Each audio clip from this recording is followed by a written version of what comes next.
Let's revisit Giannis, though. Now, in the fourth, he had 14 points. He was 10 for 10 at the line, but he left the game with 34 seconds left in the game. We hope that everything is okay with Giannis on the injury front. But let's revisit some comments that he made after a loss to the Thunder on Wednesday. He said, "We're not playing hard. We aren't doing the right thing. We're not playing to win. We're not playing together. Our chemistry is not there.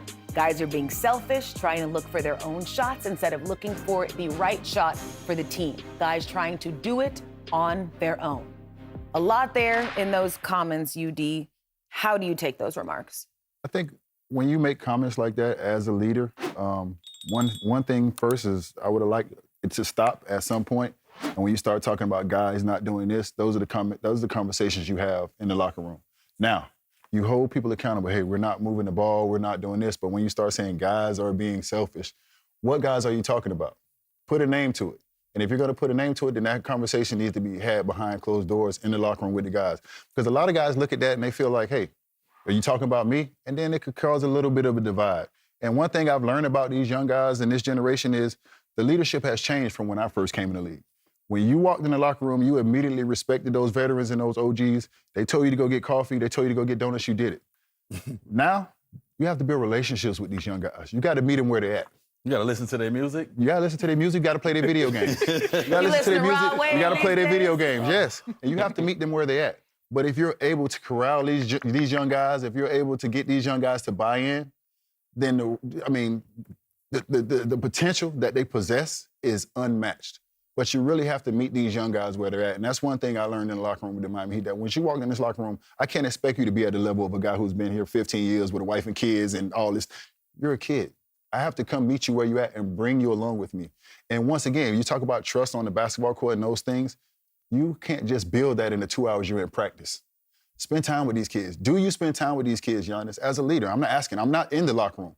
Do you know their parents? Do you know their background? Do you know where they come from? Do you know what they've been through? I know the history of the kid, Ryan Rollins. I'm sure Giannis probably knows some of it. Do you know why he made the mistakes he made?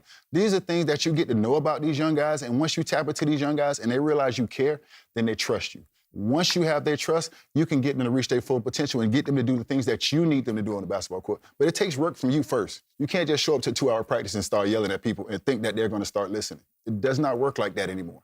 When we first came in the league, it did. Yeah. It's not the same anymore. That's not the same leadership. John, when you were a young guy in this league, how do you think you would have reacted to, for lack of better words, being called out in this way? It's kind of tough because I would have went at it like, are you talking about me? Like UD said, like, am I doing something wrong? Like, can you come talk to me? Or I would go ask you a personal question myself. Me, I'm just the type of person where if I hear a comment like that, I'm going to ask you about it. Not in front of the media, but behind closed doors. Like, is it me or is it somebody else? And I think what we always say, what is leadership these days? A lot of guys don't know how to be leaders. And like you said, coming out making those comments, some guys going to be like, well, I ain't passing him the ball today. And you watch the first half. Guys look like, hey, we're not passing it to Giannis. We're going to do our own thing. But you got to have that. Don't point nobody out. Go have that team meeting. Like we say, players only meeting. Mm-hmm. Have that players only meeting and be honest. Be the leader. Hey, D-Wade, I think this your role. You did, I think this your role. If you don't think this your role, then let's have a conversation about it and move forward. Dwyane, you know what it made me think about? I don't know if you all remember last season when Anthony Edwards, they were going through a bad losing streak. They had lost 7 of their last nine games. And he, in the post-game presser, called the team soft, said they were front runners, and there was a big hullabaloo about it. But when you talk to the players about it, they said, we were actually okay with that because, number one, he was right, and number two, he had said it to us before he said it to you all. And he said we. He didn't say guys. He didn't eliminate himself from the conversation. Yeah. He said we are. He put himself involved. He included himself in that conversation. That small word, we, changes the whole we all in this together. Yeah, it changes the whole way people perceive what you're saying. Yeah. I think we talked about it sitting right here at Nightcap. This saga that's been going on with the Bucks, this in and out with Giannis. Is he here? Is he going? Do he want to be here? The players feel that too. And no one talks to them. No one asks the other guys how they feel about commitment. Are you 10 toes in or are you not? And so, yeah, I'm sure those guys probably looked at each other like we about to we about to do what we do. We're about to get it up. And Giannis probably felt the way when he came out with his comments and talked about it. I'm not the guy to talk about how you should say stuff public or not, because I've publicly have come out and I've gotten on my teammates. But to Ud's point, every teammate that I publicly came out and got on, I've sat with them. I've sat down with them.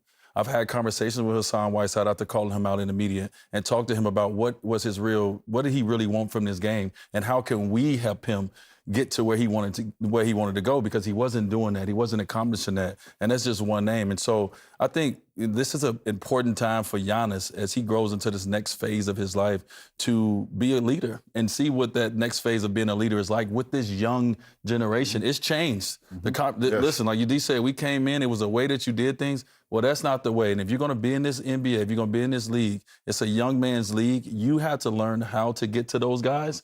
And the way to get to them is probably won't be through the media, because we watched the first half of this game when the guys were just out. They was playing, and they wasn't worried about getting the ball to Giannis. Yeah, I will say, lastly, it's worth saying two things. One, our phenomenal Cassie Howarth reported that, first off, the team said they agreed. Doc Rivers specifically said he agreed, that he brought it up in a meeting and they watched some film on that. But secondly, that I'm sure at certain points it is frustrating for Giannis to be in this position, knowing the kind of player that you are in this league, but feeling like not everything is being done to maximize your talent. I would have one question. What kind of film? Because if you show film of only Giannis not getting the ball past to him, then that's counterproductive. You need to show a film of everybody being open and missing passes. You cannot show a locker room of 15 guys, film of one guy being missed open. That creates a divide. So if you're going to show the film, you need to show a film of everybody missing people open and the ball not moving for every single person.